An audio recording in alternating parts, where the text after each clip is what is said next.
All right, so we just finished our job of the Nissan Titan and the exhaust manifolds. That was a big job, let me tell you. Oh my goodness, I'm so glad I don't have to do that anymore. My forearms are sore from trying to reach through the wheel wells to put the new exhaust manifolds on that truck. So between that truck, and that truck, and this truck, it's been truck week. So let's get into something a little different. Now that the camera viewfinder is pointed in this direction of the lot, I'm starting to feel at ease. Microcars. No more trucks for a while, at least not for today.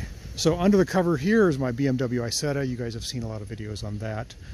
You've seen a lot of videos on this 1969 Subaru 360 with the flames. And you've probably seen videos on the Lloyd and the parts car Subaru 360s and the Subaru 360 van. And some of you have been asking about my Ford Ranger pickup. That's four-wheel drive, that's got vines growing on it. But if you have a sharp eye, there's a car in the corner here that I've never shown before.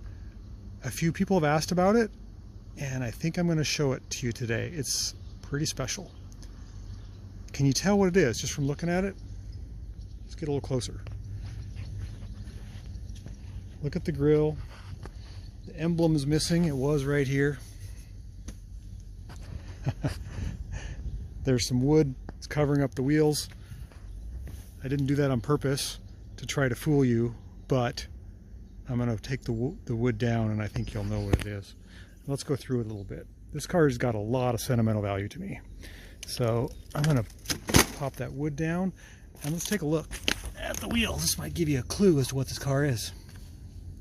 Can you read that? That's right. It's an old Mazda. This car belonged to a friend of mine in high school. We rode around a lot. Let's look at the back here.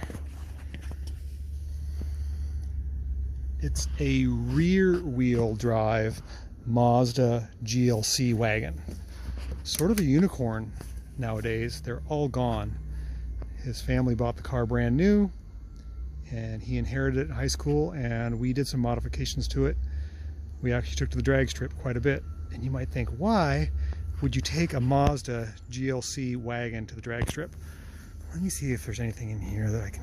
It's been sitting around for a long time, so don't get grossed out. The door has not been opened in a long time. I had to trade for this car, and he doesn't know, the guy I went to high school with, that I have it. So it's a big secret. It's got a tachometer, a shift light, has 160,000 miles on it,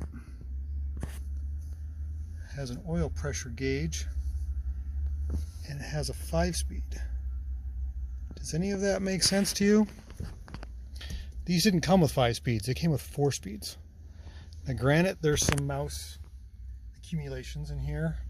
Came from a farm or another friend who had somehow inherited it. Let's take a look under the hood. Originally it had a 1.6 liter carbureted engine producing about 80 horsepower and a 4-speed. Maybe it had a 5-speed originally. No, it had a 4-speed. Pretty sure it had a 4-speed originally. Now I'm starting to doubt myself. Now you sharp-eyed guys would know what this is. If you look close, it says Mazda Rotary. So we transplanted all the guts from an RX-7 in the day into this thing. So it's got the 12A rotary engine with a Holley 4-barrel, a header, a limited slip rear differential with disc brakes, and the Mazda RX-7 5-speed. Let's take a look over here. I don't know if you can see that exhaust header down there. It's there. It's so loud. It's ridiculously loud. Looks like the last time I changed the oil was in 2000. The car's been sitting around for 20 years. It's taken a toll. Poor wiper blades. There's some rust that's forming on the body. This was a fun little car. Had a lot of adventures in this car. Some rust forming on the hood. It's got a reverse flip-up hood. I think they only made the GLC in rear-wheel drive for 2 years, if I'm not mistaken. This, I believe, is an 82. In 83 or 84, they went to front-wheel drive. Let's see if I can find out when it was produced. This was produced in 81. Right there. It's considered 8 of 81. That's an 82. So I hope to get this thing going. It's sort of a secret surprise. Don't tell my buddy if you know him. It needs a lot of work. It's had a lot of rats living in it. Oh, look at the ants. Isn't that crazy? Oh man, look at that. Look at the ants. I gotta clean this thing up a little bit. It's ridiculous. Pressure wash it. Oh my gosh, look at the ants. Look at them ants. That's disgusting. Okay, well, I've broken the secret. I've shown a car that I'd never shown before on my channel, and I've told a little bit my history in high school and my gallivanting fun, and I hope that my friend doesn't see this car before I fix it up and potentially give it to him as a gift. Shh, don't tell anybody. You didn't see anything.